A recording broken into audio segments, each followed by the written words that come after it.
Thank you, Secretary Pompeo, for your service. Secretary Pompeo, we have quite the record of President Trump's business relations with Russia. Extensive reporting and public records show a large amount of money from former Soviet states and Russia into Trump projects.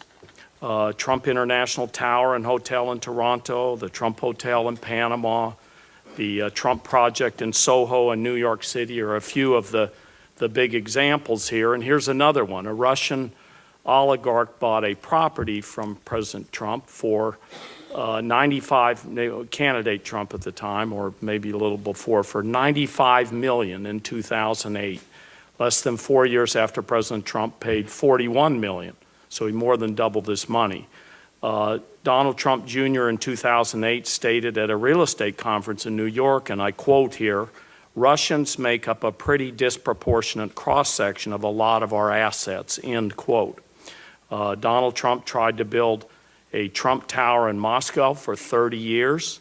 He even tweeted in 2013, "Trump Tower Moscow is next," that's in quotes.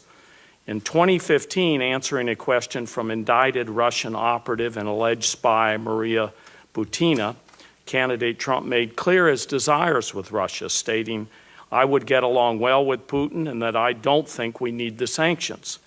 Now the Russian ambassador to the United States has said the president made, and this is his quote, "important verbal agreements with President Putin." And he seems to know more about Helsinki and what happened there than the Senate Foreign Relations Committee. As we saw in Helsinki and throughout his presidency and the campaign, this president is extremely sympathetic to the very Russian government that attacked and continues to attack our democracy and those of our allies.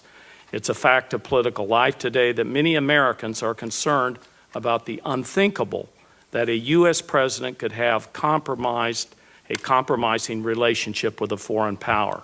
The president could clear this all up in 3 simple ways: releasing his tax returns and those of the Trump Organization and the taxes from the various family businesses, some of which we don't even know about.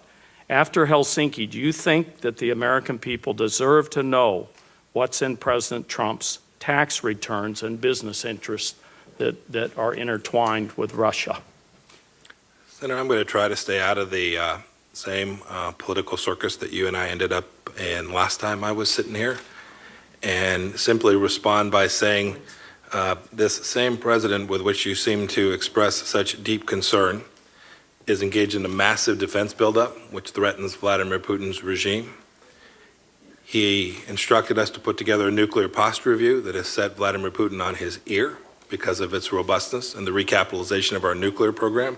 He's kicked out 60 spies. We banned Kaspersky. Yeah, we put $11 billion in the European Defense Mr. Secretary, you've already No, Senator, actually, I haven't even begun to scratch the surface. But you haven't answered my question, so let me try it a little different way. Wouldn't you want to know, as Secretary of State, I mean, I'm taking you in your sincerity here as Secretary of State, whether all these Russian financial interests, oligarchs, and others are part of the decision-making of the president? I mean, wouldn't you want that out in the open and to understand what went on at Helsinki? It's an easy kind of yes or no question. Senator, I don't need second-hand understandings of what President Trump is instructing his administration to do to push back against Russia. I have first-hand understandings and directives. Well, let me ask the question a little bit differently. We've opposed here. Nord Stream 2. We've got a 4x30 out of NATO that also is a big setback for Russia. I mean, I'm happy to continue the list. I'm happy to cease there, but I will submit the entirety of this administration's actions against Russia for the record, if I might. Please do. We'll back a truck up and get it on in here. Yeah, candidate Trump has failed to keep his promise to disclose his tax returns. Every presidential candidate since Richard Nixon has disclosed. Jimmy Carter even sold his peanut farm to avoid a conflict of interest. The situation with President Trump's potential foreign policy conflicts of interest is unprecedented and unacceptable. And under the Emoluments Clause, I think it's unconstitutional as well.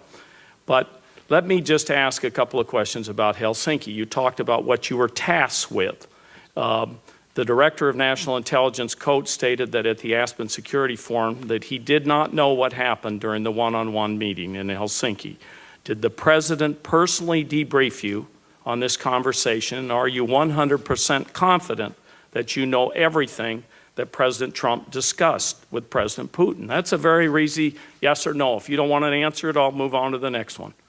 I'm Yes or a no? I'm very confident that I received a comprehensive debriefing from President Trump. Good, okay. Now, do you know for a fact whether President Trump or President Putin discussed any investments in Trump properties or any Trump projects, such as the previous attempt to build a Trump real estate project in Moscow? Senator, again, I'm going to try and stay out of the political circus. No, but were you, That question sir, gets were to the you political circus. tasked with that? You gave us a list of what you were I tasked came with. here to talk about American foreign policy today. I've attempted to articulate President Trump's policy. All of these business interests are entwined, sir, with our foreign policy. Yes, a foreign policy that has led to a massive defense buildup, a nuclear posture review that has frightened Vladimir Putin, 60 spies, 213 sanctions. Let me also ask you about an additional question on Helsinki. When I was a member of Congress, I tried desperately to get President Obama to do one of those things, and it was unsuccessful. When President Trump hosted top Russian officials at the White House last year, he bragged about how he had fired James Comey. At his press conference with Putin, President Trump called Special Counselor Mueller's investigation a disaster for the country. Can you tell us what President Trump discussed about the investigation during his private meeting with President Putin? I'm not going to talk about private. Well, were you tasked with anything in that respect? Senator, when I'm tasked about something for American foreign policy, I promise you this committee will know. Okay, and you weren't tasked with anything there? Senator, when I'm tasked with something by the President relates to foreign policy, I assure you that this committee will be made aware of it. Yeah. Thank you very much.